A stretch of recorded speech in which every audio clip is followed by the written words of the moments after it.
Hi guys, check this out. I'm in Sonoma, the circuit here in Napa in San Francisco. Why have I come all the way across the Atlantic to drive these bad boys? We're here with Dodge, and this of course is a Hellcat. It's the Widebody, the latest iteration of that. We also now have the Scat Pack, which is the regular SRT, but also available with the Widebody. We're going to be driving these on the road and on the track. It is going to be a fantastic day. Stay tuned.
Somewhere in Napa in San Francisco, driving a Dodge. I'm with Jamil Azhar from Saudi Auto. Say hello, Jamil. How are you guys doing? And I'm in a Charger Scat Pack, and I'm on some twisty roads. Honestly, this is fantastic. So this car, the Scat Pack, basically also gets the brakes, the suspension from the Hellcat. So it gets those specs for the setup. Plus, of course, it's got the sport mode, track mode, which is quite aggressive. And oh my God, we're cornering this big heavy thing around these corners, and it's doing really well. Sounds fantastic. We've got the sports mode on, so the sports exhaust is also on.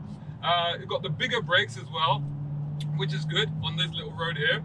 And we are having a blast driving this big V8 that's 485 brake horsepower, naturally aspirated. They've stiffened up the suspension front and rear. The Widebody actually reduces the top speed fractionally, but increases the acceleration and also the G, because I think of the tire package that they've got on here, the G-force actually is also better on the cornering. I think it's gone up by 0.8 or something, so 0.91 to 0.8, something like that. But the thing about this car is it gets all the looks of the Demon and now the Hellcat with the Widebody package. And it gets the sound, it gets the theater, it gets the drama, it gets the coolness factor, and yet it's just slightly more manageable. I say it's manageable, but I mean, you and me were both surprised earlier when simply we just did this, and oh my God, I don't even think we did that. That sounds fantastic. Yeah. It feels fantastic. You really feel the thrust of that V8, all that torque coming through. It is an absolute pleasure to drive. I think 0 to 60 miles per hour was, what was it, 4.3 seconds, wasn't it? Yeah. Which was 3/10 quicker than the car without the Widebody. So you just get a little bit more grip. And once we've had a little break, we're going to switch over to the Hellcat Widebody. And that's going to be even more bonkers, isn't it? Absolutely. It'll be way more fun. Oh my God.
Jamil, I've grabbed the Hellcat and I'm away in the car, Absolutely fantastic. It's been a while since I've driven a Hellcat, but I adore them. I absolutely love them. So just to remind you, 707 horsepower from that supercharged V8. Absolutely a joy and a privilege to get into these cars.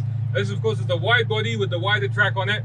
Now, I have actually been out on the track since driving the Scat Pack, both in the Scat Pack and in the Hellcat as well.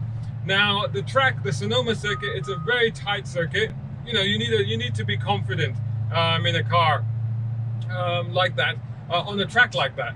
And honestly, this is one of those cars where really it was remarkable. It was actually really quite satisfying, quite enjoyable. Now, I will also say that before that, we had a little bit more time in the Scat Pack, and we were on some quite winding roads, and it was actually quite astonishing what that car could do. Like, considering the size and the scale of the car, really impressive, really enjoyable to drive, really quick, and just, you know, really manageable. You know, that's an old cliche, isn't it, that they shrink around you, but that's definitely what that car did. But sheer performance, sheer enjoyability, the handling, just tremendous, you know, really satisfying. Well, okay, so the plan was that I got the Hellcat to myself. I thought I'll take it for a little bit of a run, but unfortunately what's happened is that I've just hit traffic. And now it's just a slow crawl to nowhere, really. So anyway, scrap that idea.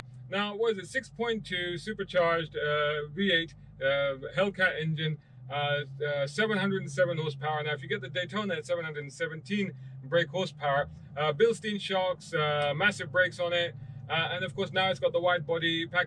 To drive, I think that what it does do, I mean, they say it adds a little bit of drag, so the top speed ultimately goes down a bit, but it's 196 miles per hour, which is substantial. And of course the acceleration is simply shocking, you know, at 3.6, I think, 0 to 60, I'll double check, put it on the screen.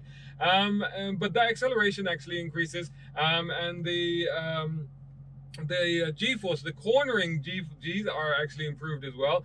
There's a unique spoiler that they've created just for this car. So overall, it's very impressive in the sense of what it can do and what it can achieve. Now, going back to the Charger itself, I have to say, it's one of my regrets that I didn't buy one whilst I was living in Dubai, because it is genuinely an all-round fantastic car. And they're now saying, okay, this is the fastest production, most powerful production four-door saloon that you can buy, and it pretty much is. And yes, it is very old school, but it's been refined and honed and tuned and perfected. It's, you know, over time, over the years, they have been working on this chassis and on this platform so much that they've got it to a point now where really, I mean, honestly, like, and I'm not joking, like, especially with the Scat Pack on the road earlier, we were on these little winding roads, and the way it just, you know, enveloped you and just started to work with you and stayed flat the whole time, stayed grippy, you never got unruly, never got out of hand, and was just very confident, inspiring. And honestly, on the track again, and the funny thing is, and this is quite funny because it's a very tricky circuit, this, and I went around in the Scat Pack first, and I was like, yeah, this is quite a complicated track. And I went around the Hellcat, and I thought, oh, it's going to be a bit of a handful in the Hellcat. Actually, it was actually better in the Hellcat. Somehow the Hellcat was able to really deploy its performance and its abilities in somehow a more accessible manner even than the Scat Pack. That's not to belittle the Scat Pack in any way whatsoever. Honestly speaking, if it was just in terms of the car and the style, I'd just go for the Scat Pack. If you really want the full fat horsepower, then obviously you go for the Hellcat wide body. Anyway, that's the review. Thanks so much for watching. Let me know what you think of the car, and anything else you want to talk about, put it in the comments. Thanks so much for watching. Until the next time.